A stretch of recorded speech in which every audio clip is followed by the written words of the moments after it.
Hello friend, good morning all of you. मैं शशिकांत आप सभी को UDRGS में स्वागत करता हूं। आज का विषय हमारा है राजनीतिक विज्ञान का मॉक टेस्ट। फिफ्थ हमारा स्टार्ट होने वाला है। आज मॉक टेस्ट फिफ्थ में जो है 5वां नंबर में जो है हम लोग अंतर्राष्ट्रीय संबंध के बारे में करेंगे। अंतर्राष्ट्रीय संबंध का आज 110 प्रश्न करेंगे। 110 प्रश्न आज कंप्लीट करेंगे और ये सभी के सब इंटरनेशनल रिलेशन से होगा। जो UGC नेट, JRF और NTA नेशनल टेस्टिंग एजेंसी या post graduate teacher, Navodaya Vidyalaya, केंद्रीय विद्यालय या DSSB के जो विद्यार्थी हैं उनके लिए काफ़ी अति महत्वपूर्ण प्रश्नों का श्रृंखला नंबर 5 मॉक टेस्ट नंबर 5 शुरू होने वाला है। दोस्तों, इसके पहले अगर चैनल पर नए हैं तो लाइक करें, सब्सक्राइब करें, ज़्यादा से ज़्यादा अपने दोस्तों में शेयर करें, कमेंट करें। आंसर बॉक्स में अपना कमेंट, अपने आंसर जो भी आपका आंसर होता है उसको कमेंट बॉक्स में ज़रूर कमेंट करें। तो चलिए हम लोग आज सीरीज़ का पहला प्रश्न देखते हैं। तो इस सीरीज़ का पहला प्रश्न हमारा है, किसने कहा है कि अंतर्राष्ट्रीय राजनीति राष्ट्रों के बीच निरंतर होने वाली शक्ति संघर्ष के अतिरिक्त कुछ नहीं है।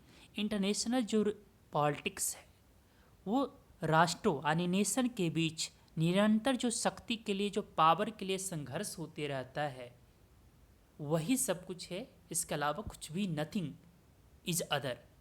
ये कथन किसका है? तो ये कथन बहुत ही पॉपुलर अंतर्राष्ट्रीय पॉलिटिक्स की जो जानकार है मार्गेंथू का है। तो इसका राइट आंसर क्या हो जाएगा? 1 का C। नेक्स्ट प्रश्न है, सेकेंड नंबर प्रश्न है हमारे सीरीज का, किसने कहा है कि राष्ट्रों के विदेश नीति का अध्ययन अंतर्राष्ट्रीय राजनीति के अध्ययन का महत्वपूर्ण पक्ष है। यानी कि किसने कहा है राष्ट्रों की विदेश नीति, हर एक नेशन की अपनी एक विदेश नीति होती है, फॉरेन पॉलिसी होती है, का अध्ययन अंतर्राष्ट्रीय राजनीति के अध्ययन में महत्वपूर्ण पक्ष है। एक किसका है? सौंडरमैन। सौंडरमैन यानी ए इज करेक्ट आंसर। तो 2 का क्या हो जाएगा करेक्ट आंसर? तो 2 का A is correct answer. Next third number प्रश्न देखते हैं। श्रृंखला का थर्ड नंबर प्रश्न है कि कौन सा वक्तव्य गलत है। ध्यान रखेंगे, गलत वक्तव्य को आपको सर्च करना है। तो पहला स्टेटमेंट दिया गया है, अंतर्राष्ट्रीय संबंध, अंतर्राष्ट्रीय जो संबंध है विस्तृत है, जबकि अंतर्राष्ट्रीय राजनीति बहुत ही संकीर्ण है। बहुत अच्छा स्टेटमेंट है और ये सही स्टेटमेंट है। नेक्स्ट, अंतर्राष्ट्रीय संबंध वर्णनात्मक जबकि अंतर्राष्ट्रीय राजनीति विश्लेषणात्मक है। बिल्कुल करेक्ट है। C नंबर ऑप्शन देखते हैं, जो व्यक्ति अंतर्राष्ट्रीय राजनीति का अध्ययन करना चाहता है उसे कुछ अंशों में अंतर्राष्ट्रीय संबंधों का भी अध्ययन करना चाहिए। करेक्ट आंसर है। अब D नंबर ऑप्शन देखते हैं, अंतर्राष्ट्रीय संबंध अंतर्राष्ट्रीय राजनीति का राजनीतिक पहलू है। अनट्रू प्रश्न है यानी गलत प्रश्न, गलत स्टेटमेंट है, गलत वक्तव्य है। फोर्थ नंबर प्रश्न देखते हैं श्रृंखला का। 1919 में बेलस विश्वविद्यालय में अंतर्राष्ट्रीय राजनीति के पहले आचार्य पद को सुशोभित करने वाले थे। कौन थे? आप लोग नाम बताएंगे। अल्फ्रेड जिमरन। तो इसका राइट आंसर क्या हो जाएगा? फोर्थ का राइट आंसर क्या है? D इज राइट आंसर है। नेक्स्ट फिफ्थ नंबर प्रश्न है श्रृंखला का, अपनी शैशव अवस्था में अंतर्राष्ट्रीय राजनीति विषय की किससे अधिक निकटता रही है। यानी अपने शिशु काल अवस्था में इंटरनेशनल जो पॉलिटिक्स रहा है किसके सबसे ज़्यादा क्लोज रहा है? तो राजनीतिक इतिहासकारों के काफ़ी क्लोज रहा है। राइट। तो फिफ्थ का C is right answer. Next प्रश्न है इस श्रृंखला का 6 नंबर प्रश्न है, कौन सा अंतर्राष्ट्रीय राजनीति का स्रोत है? कौन सा अंतर्राष्ट्रीय राजनीति का स्रोत क्या है? राजनयिक इतिहास अंतर्राष्ट्रीय राजनीति का स्रोत माना जाता है। सेवंथ नंबर प्रश्न है, कौन सा अंतर्राष्ट्रीय राजनीति का स्रोत नहीं है? अंतर्राष्ट्रीय राजनीति का कौन सा स्रोत नहीं है? तो किसी राष्ट्र के विकास का इतिहास ये अंतर्राष्ट्रीय राजनीति का स्रोत नहीं है। नेक्स्ट प्रश्न देखते हैं। 8वां नंबर प्रश्न है श्रृंखला का। 8वां नंबर प्रश्न देखते हैं। अंतर्राष्ट्रीय राजनीति के अध्ययन का आदर्शवादी उपागम का निम्नांकित में से लक्षण नहीं है। आइडियल जो उपागम है, जो आदर्शवादी उपागम है, निम्नांकित में लक्षण नहीं है। ध्यान रखेंगे, लक्षण नहीं है खोज देना है। तो लक्षण क्या नहीं है? पहले पहला ऑप्शन देखते हैं, संस्थावादी विधिवादी अध्ययन पर जोर देता है, ये लक्षण है आदर्शवादी का। दूसरा जो है नैतिकता, नैतिक मापदंडों की ओर झुकाव होता है, बिल्कुल करेक्ट बात है। आदर्शवादी का नैतिक की ओर, मोरलिटी की ओर ज़्यादा झुकाव होता है। सी ऑप्शन देखते हैं, विश्व सरकार की आवश्यकता प्रतिपादित करना, ये भी करेक्ट है। तो आपको लक्षण नहीं है सो खोजना था। तो क्या लक्षण नहीं है? शक्ति राजनीति का प्रबल पोषण है। देखो आदर्शवादी है तो उनकी तरफ, मोरलिटी की तरफ ज़्यादा झुकाव होगा, विश्व सरकार की ओर ज़्यादा झुकाव होगा, संस्थावादी विधिवादी अध्ययन पर ज़्यादा दौड़ होगा। तो शक्ति राजनीति का प्रबल पोषण नहीं करेगा, है ना, आदर्शवादी नहीं करेगा, फिर आदर्शवादी क्यों कहलाएगा।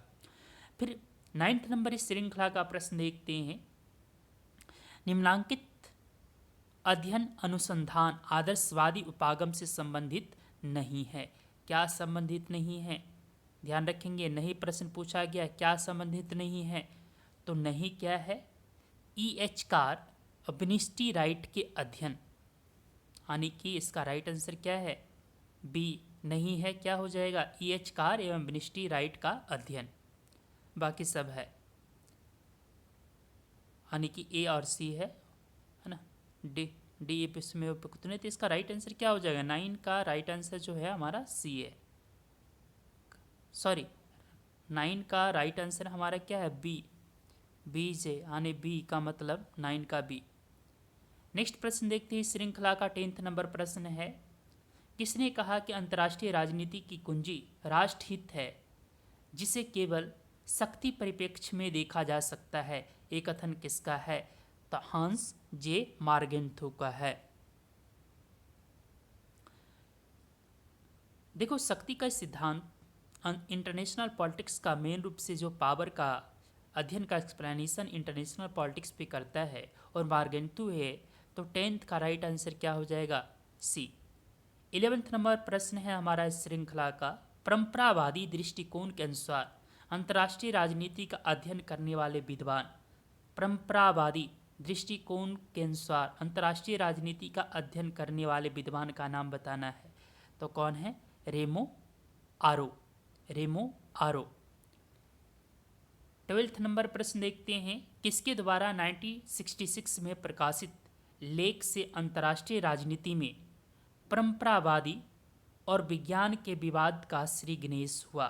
तो 12th नंबर प्रश्न का राइट आंसर क्या हो जाएगा? Hadlee bull. नेक्स्ट 30 नंबर प्रश्न है, अथार्थवादी सिद्धांत का प्रमुख प्रवक्ता। अथार्थवादी सिद्धांत का प्रमुख प्रवक्ता कौन है? तो आपको इसका राइट आंसर क्या हो जाएगा? अथार्थवादी का मतलब रियलिस्टिक, हंस जे मार्गेंथो, यानी 13 का डी। 14 नंबर प्रश्न है श्रृंखला का। 14 नंबर प्रश्न है, अथार्थवादी दृष्टिकोण निम्नांकित को अंतर्राष्ट्रीय राजनीति का केंद्र बिंदु मानता है। केंद्र बिंदु मानता है, तो क्या मानता है भाई? 14 का राइट आंसर क्या है? किसका केंद्र बिंदु मानता है? शक्ति को केंद्र बिंदु मानता है। नेक्स्ट 15 नंबर प्रश्न है, मार्गेंथो ने राजनीतिक अथार्थवादी की कितने नियम प्रतिपादित किया है? तो कितने नियम प्रतिपादित किया है? काफ़ी इंपॉर्टेंट प्रश्न है, पॉपुलर प्रश्न है ये। 6 नियम अर्थार्थवादी को प्रोपाउंड किया है। नेक्स्ट प्रश्न है हमारा 16 नंबर प्रश्न है, मार्गेंथो द्वारा 6 सिद्धांतों में से शामिल नहीं, इनमें से कौन सा सिद्धांत में शामिल नहीं है जो मार्गेंथो ने सिद्धांत को प्रोपाउंड किया है? 6 सिद्धांत को प्रोपाउंड किया है उसमें से कौन सा शामिल नहीं है। तो 16 नंबर प्रश्न देखते हैं। पहला देखते हैं, राजनीति पर प्रभाव डालने वाले सभी नियमों की जड़ मानव प्रकृति में है। ये प्रोपाउंड किया है। बी नंबर देखते हैं, राष्ट्रीय हितों को शक्ति के रूप में परिभाषित किया है। Each and everything consider on the power के रूप में ही कंसिडर किया है इंटरनेशनल पॉलिटिक्स को मार्गेंथू ने। सी नंबर देखते हैं, राष्ट्र को नैतिक मूल्यों के ध्येय की ओर बढ़ना चाहिए। देखो ये गलत हो जाएगा, गलत इसलिए हो जाएगा जब एक व्यक्ति है मार्गेंथू जो पावर की बात करता है तो आदर्शवाद और नैतिकता की बात क्यों करेगा, नैतिक मूल्य की बात वो नहीं करता है। तो नेक्स्ट 70 नंबर प्रश्न देखते हैं। श्रृंखला का 17 नंबर प्रश्न है हमारा, काफ़ी इंपॉर्टेंट प्रश्न है 17 नंबर। तो श्रृंखला का 17 नंबर प्रश्न, किसने मार्गेंथू के सिद्धांत को पावर मैनिज्म की संज्ञा दिया है? तो पावर मैनिज्म की संज्ञा किसने दिया है? पावर मैनिज्म तो स्टैनले हॉफमैन के द्वारा दिया गया है। नेक्स्ट 18 नंबर प्रश्न है श्रृंखला का, आप लोग कमेंट बॉक्स में अपना आंसर कमेंट करें। हर प्रकार की राजनीति, चाहे वो घरेलू हो या अंतर्राष्ट्रीय, शक्ति संघर्ष की एक प्रक्रिया है। यह कथन किसका है? तो यह कथन किसका होगा? पावर थ्योरी का प्रोपाउंड इंटरनेशनल रिलेशन में कौन करने वाला था? मार्गेंथू था। पॉपुलर यही है। नेक्स्ट 19 नंबर प्रश्न है श्रृंखला का, अंतर्राष्ट्रीय राजनीति के चाहे अंतिम उद्देश्य कुछ भी क्यों ना हो, अंतिम उद्देश्य चाहे कुछ भी क्यों ना हो, उसका तत्कालिक उद्देश्य शक्ति प्राप्त करना होता है। यह कथन किसका है? तो देखो शक्ति की बात आएगी तो मार्गेंथू आएगा, तो इसका राइट आंसर क्या हो जाएगा? 19 का डी।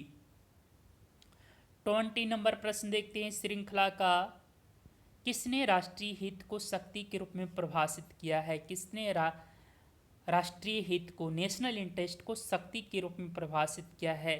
तो मार्गेंथू ने किया है।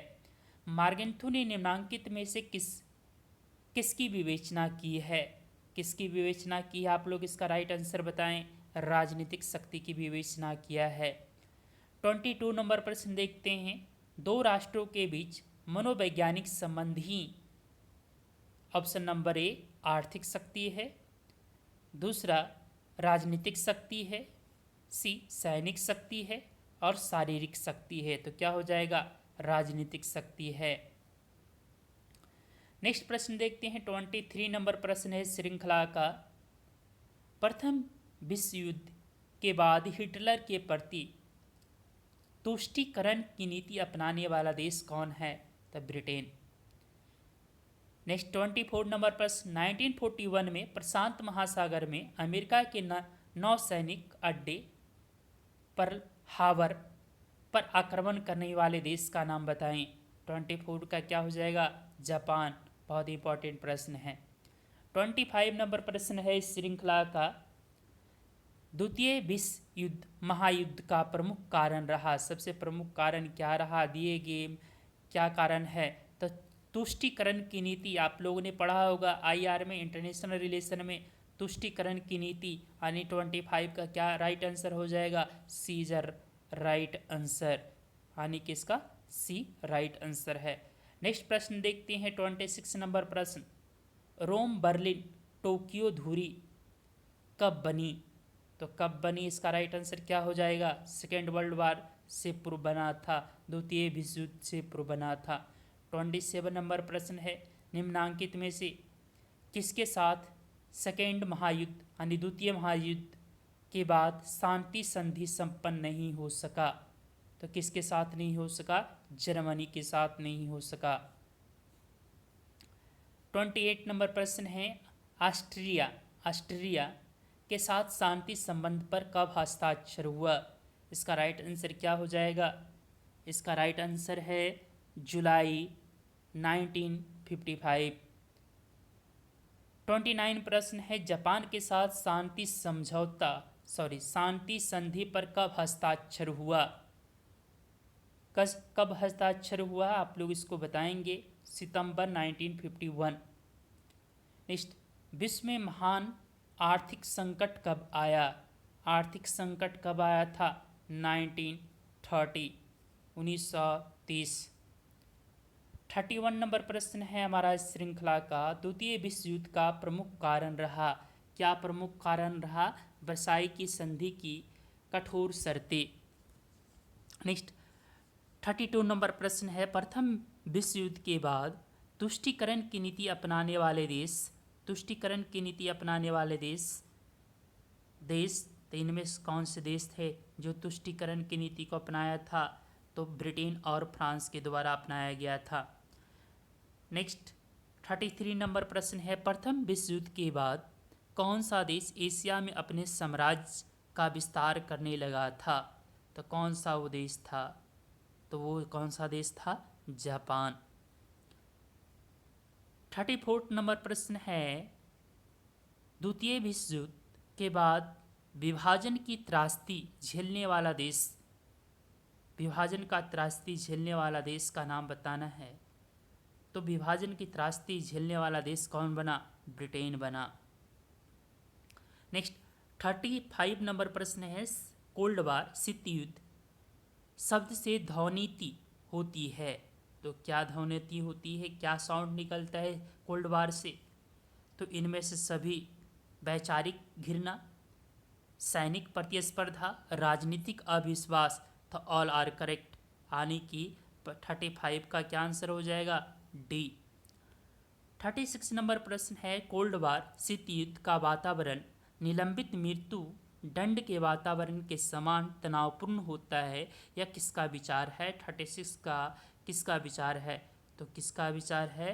पंडित जवाहरलाल नेहरू, यानी कि B is a right answer. 37 नंबर प्रश्न है, श्रृंखला का कोल्ड वार की उत्पत्ति का विस्तार से विवेचन करने वाले विद्वान लेखक कौन था? तो फ्लेमिंग, यानी 37 का क्या हो जाएगा राइट आंसर? सी।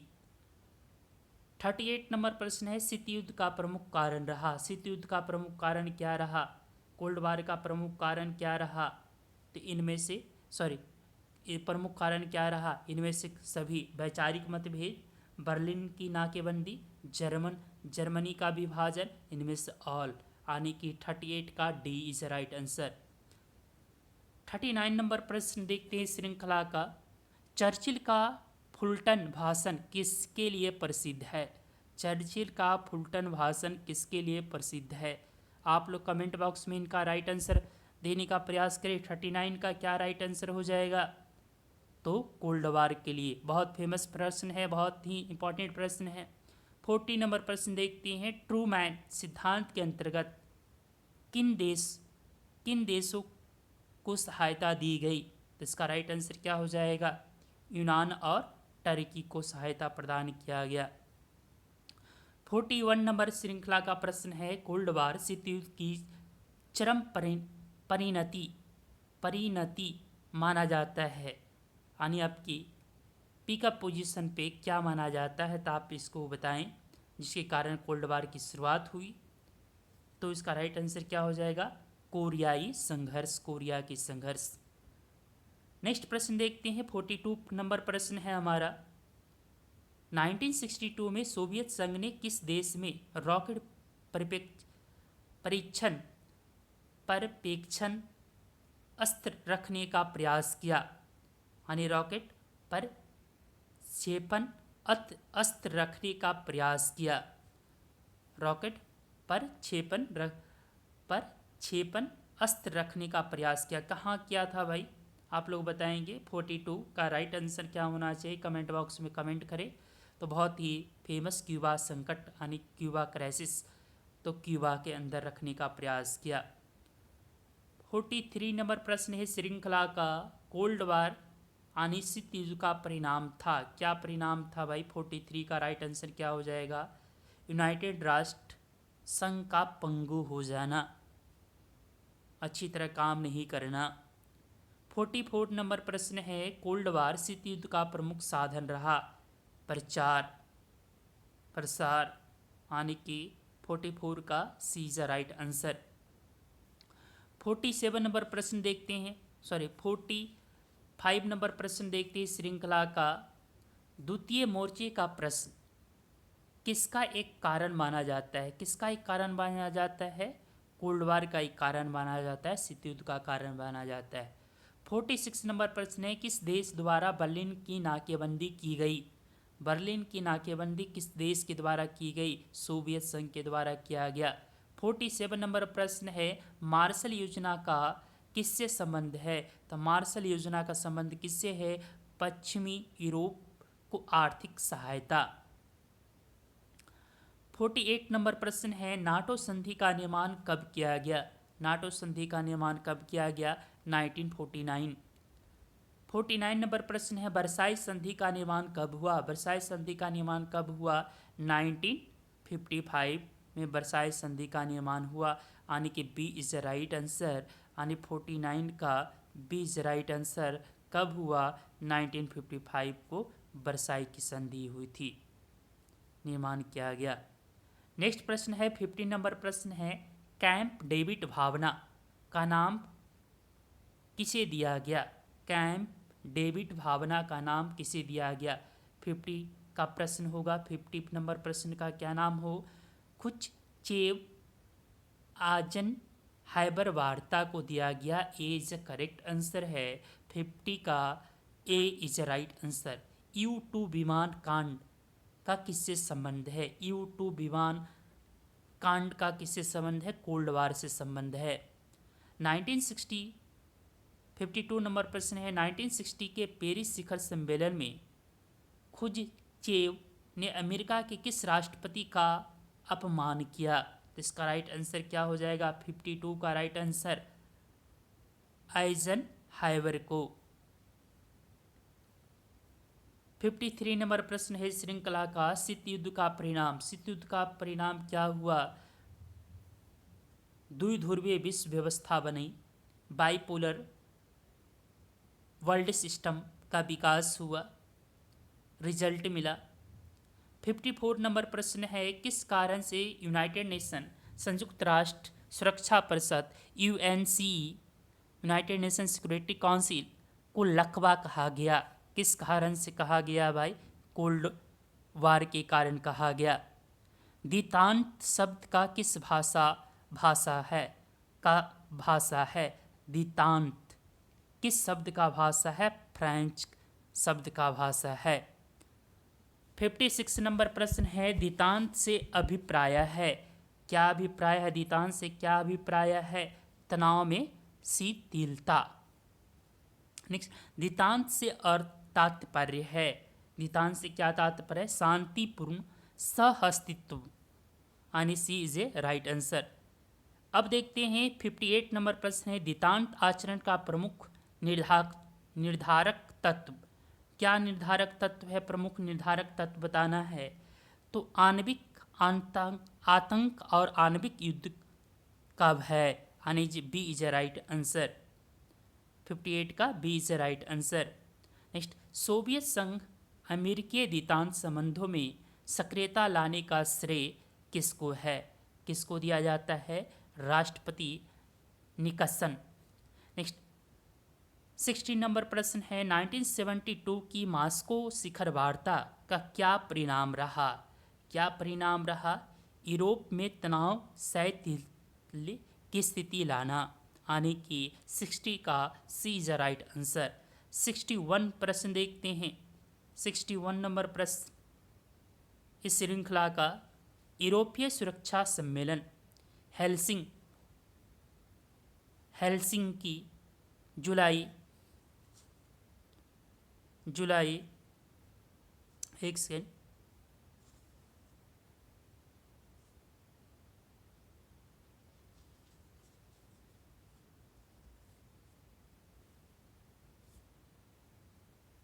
सॉरी दोस्तों,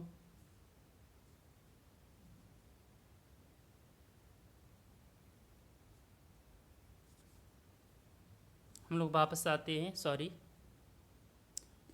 तो 61 नंबर प्रश्न है श्रृंखला का, यूरोपीय सुरक्षा सम्मेलन हेलसिंकी जुलाई 1973 का क्या परिणाम रहा?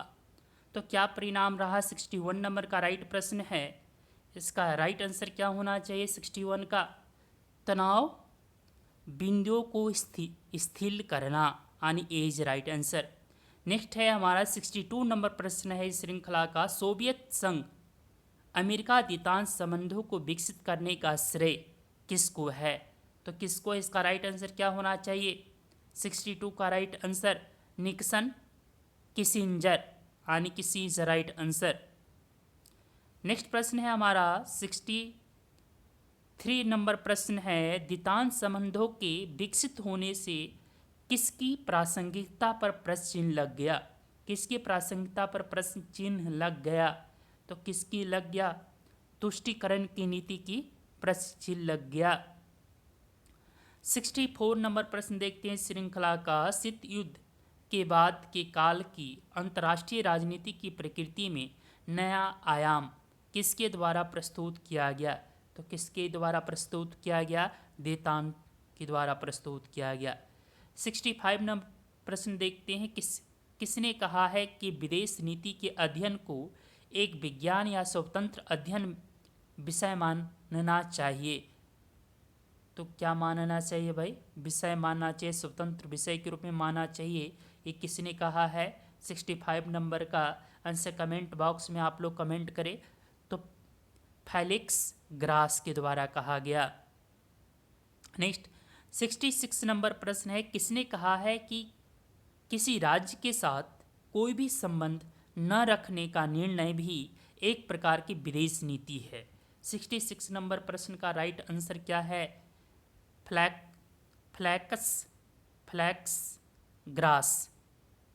फेलिक्स ग्रास के द्वारा ये कहा गया।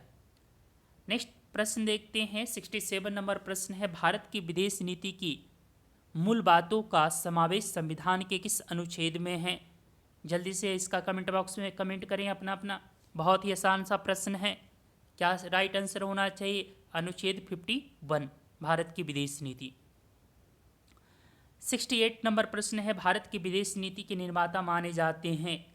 किन्हें भारत के विदेश नीति के निर्माता के रूप में जाना जाता है? पंडित जवाहरलाल नेहरू। 69 नंबर प्रश्न है, भारत की विदेश नीति का प्रमुख लक्षण है? भारत की विदेश नीति का प्रमुख लक्षण क्या है? गुट निरपेक्षता, कोई भी गुट में शामिल नहीं होना।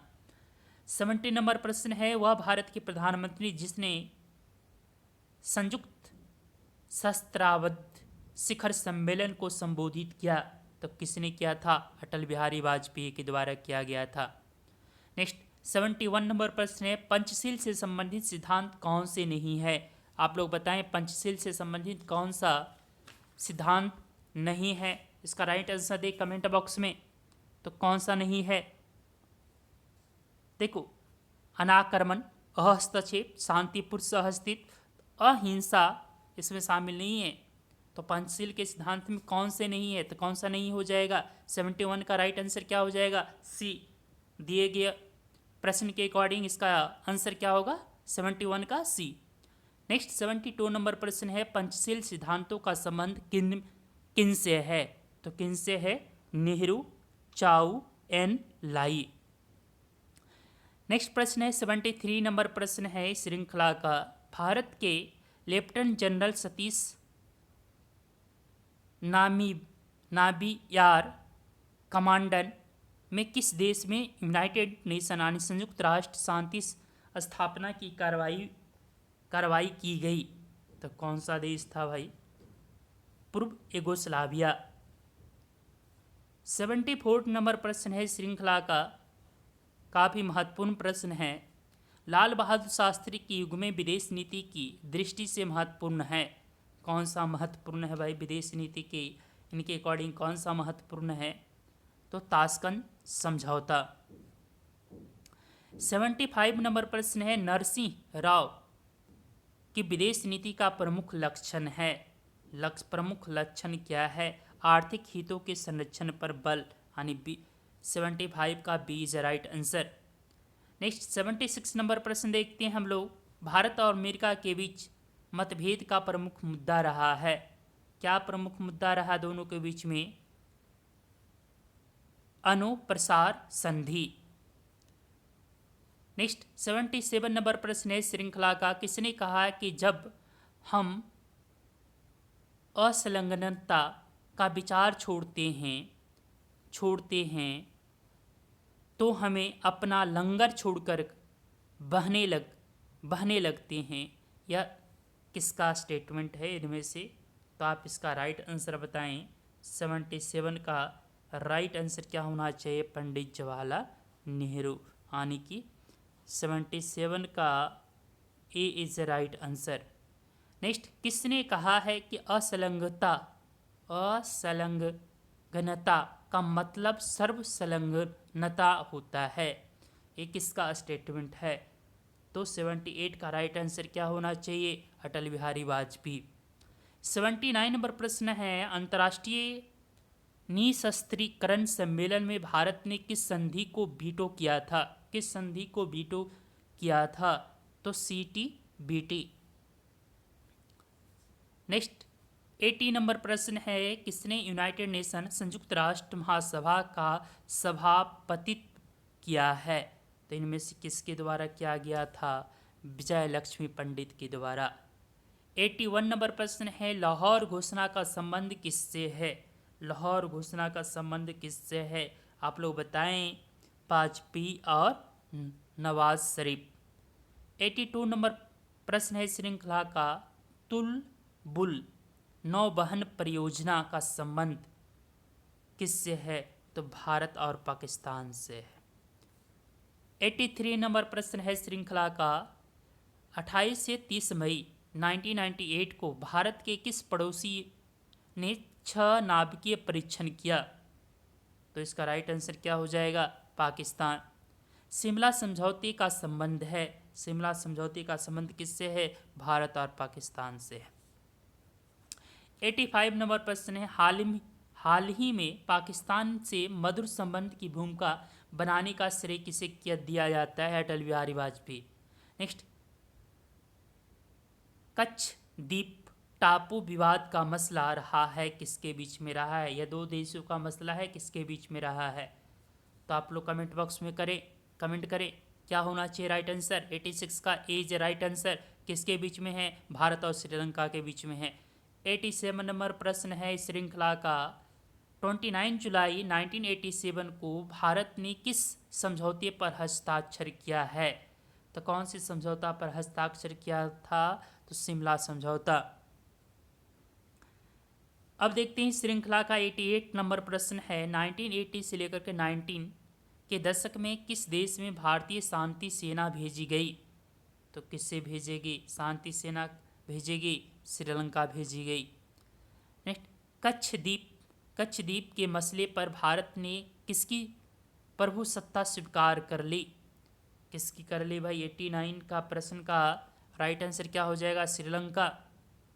90 नंबर प्रश्न है श्रृंखला का, 90 नंबर प्रश्न है, दिसंबर 1996 में फरक्का में गंगा जल बंटवारे से संबंध ऐतिहासिक संधि पर हस्ताक्षर करने वाले नेता कौन हस्ताक्षर किए थे? श्रीमती शेख हसीना और HT देवगौड़ा, यानी कि सी इज राइट आंसर। 19 का सी इज राइट आंसर। नेक्स्ट प्रश्न है श्रृंखला का, बस राजनी किससे संबंधित है? यानी बस डायलॉग्स है ना, तो किन के बीच में संबंधित है? तो ये 91 का राइट आंसर क्या हो जाएगा? 91 का राइट आंसर भारत और बांग्लादेश। नेक्स्ट प्रश्न है 92 नंबर प्रश्न है, फरक्का समस्या का संबंध किससे है? तो भारत और बांग्लादेश के बीच है। भारत बांग्लादेश के मध्य का मुद्दा नहीं है।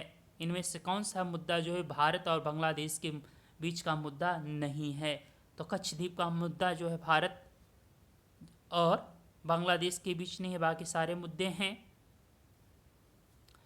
नेक्स्ट 94 नंबर प्रश्न है श्रृंखला का, भारत बांग्लादेश सीमा पर विवादास्पद गलियारे कितने हैं?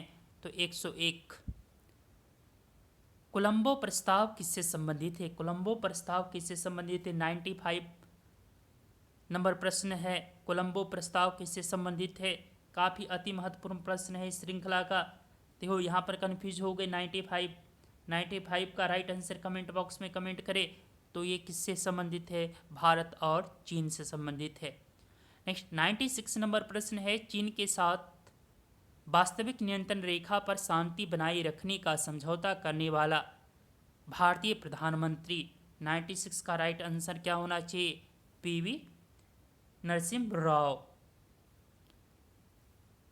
नेक्स्ट प्रश्न है हमारा 97 नंबर प्रश्न है श्रृंखला का। 97 नंबर प्रश्न का आंसर आप लोग कमेंट बॉक्स में कमेंट करें।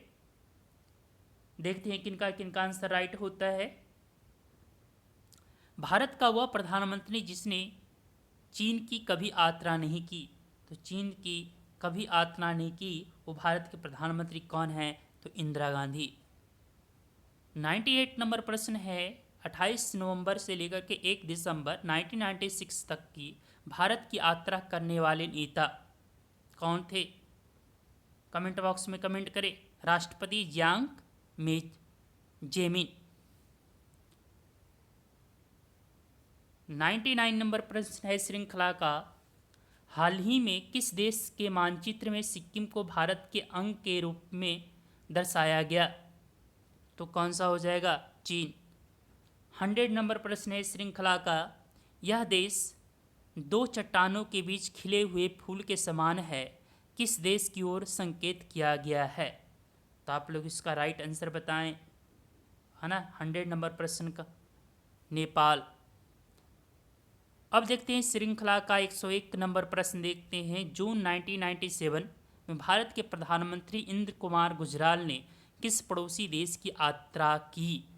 किस पड़ोसी देश की यात्रा की? इसका राइट आंसर क्या होना चाहिए? 101 का राइट आंसर क्या है? नेपाल। 102 नंबर प्रश्न है, किस देश में निर्मित वस्तुएं अब सीमा शुल्क से मुक्त और बिना किसी यात्रा प्रतिबंध के भारतीय बाजार में आ सकती है? तो इसका राइट आंसर क्या हो जाएगा? नेपाल। हालांकि अब ऐसा नहीं है, कुछ लगाई जाती है, कस्टम ड्यूटी वगैरह बहुत सारे टैरिफ लगाई जाती है, क्योंकि बहुत सारे माल जो है चाइना से सप्लाई होकर डायरेक्ट नेपाल आता था, वहाँ से नेपाल से इंडिया में सप्लाई कर दी जाती है। तो कुछ अब रिस्ट्रिक्शन लगा दी गई है कुछ परसेंटेज तक कि इतना सामान जो है अगर नेपाली सामान रहेगा, इतना परसेंटेज जो उसकी इक्विपमेंट है अगर नेपाली होगा तभी इंडिया में आ सकते हैं। हालांकि अभी भी इतने ज़्यादा बॉर्डर खुला हुआ है, सारे सामान तो आता ही हैं। अब 101 नंबर प्रश्न देखते हैं श्रृंखला का। 103 नंबर प्रश्न देखते हैं, 1950 की भारत नेपाल संधि में कितने अनुच्छेद थे? भारत नेपाल संधि में कितने अनुच्छेद थे? तो 10 अनुच्छेद थे।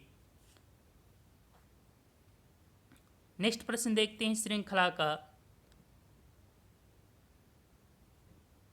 हम लोग 103 नंबर प्रश्न भी कर चुके हैं। 104 नंबर प्रश्न देखते हैं, भूटान संयुक्त राष्ट्र संघ का सदस्य कब बना? तो कब बना? यूनाइटेड नेशन का ये मेंबर कब बना? भूटान कब बना? यूनाइटेड नेशन का मेंबर कब बना? है ना, 1971। आने C is a right answer.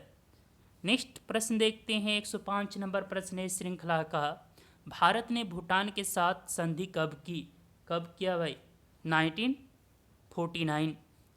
106 number प्रश्न है, किस देश की भूटान में घुसपैठ भारत की चिंता का कारण रहा? तो चीन। कारगिल युद्ध, कारगिल बहुत पॉपुलर युद्ध था, किससे संबंधित है? तो आप लोग बताएं ये किससे संबंधित है? भारत और पाक। 108वां नंबर प्रश्न है, भारत के पड़ोस में किस देश में अस्थिरता की स्थिति बनी हुई है? तो इसका राइट आंसर क्या हो जाना चाहिए? अफगानिस्तान। नेक्स्ट प्रश्न है हमारा 109 नंबर प्रश्न है श्रृंखला का, भारत के विरुद्ध किसने 1971 में युद्धपोत राजनय का प्रयोग किया? किसने किया था? अमेरिका ने किया था। 110वां नंबर प्रश्न है श्रृंखला का। इस श्रृंखला का लास्ट प्रश्न है, भारत अमेरिका असैनिक नाभिकीय करार पर कब हस्ताक्षर किए गए? बहुत ही इंपॉर्टेंट प्रश्न है, अक्टूबर 2008। दोस्तों आज की श्रृंखला हम लोग यहीं ख़त्म करते हैं, फिर हम लोग नई श्रृंखला नए मॉक टेस्ट के साथ मॉक टेस्ट नंबर 6 के साथ नेक्स्ट डे मिलेंगे। Thank you watching video, take care, अपना ध्यान रखें। वीडियो अच्छा लगे तो लाइक करें, सब्सक्राइब करें, ज़्यादा से ज़्यादा दोस्तों में शेयर करें।